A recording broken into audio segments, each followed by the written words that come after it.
Subscribe my channel and click bell icon for more updates. Hello friends, आज हम सीखेंगे कि connection किस तरह से इसका आना सकता है। ये मोस्टली Windows 7 में आता है और इसकी ये भी वजह हो सकती है कि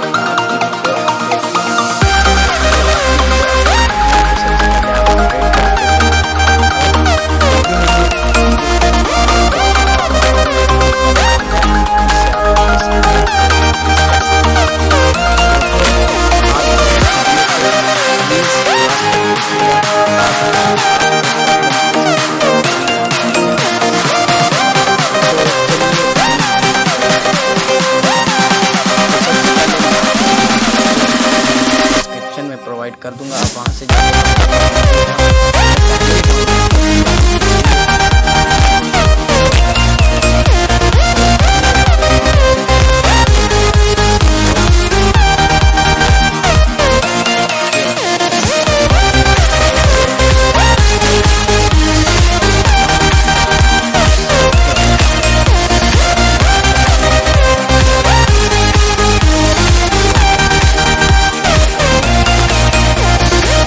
इसे डिस्क सी में नहीं सिलेक्ट करना, आप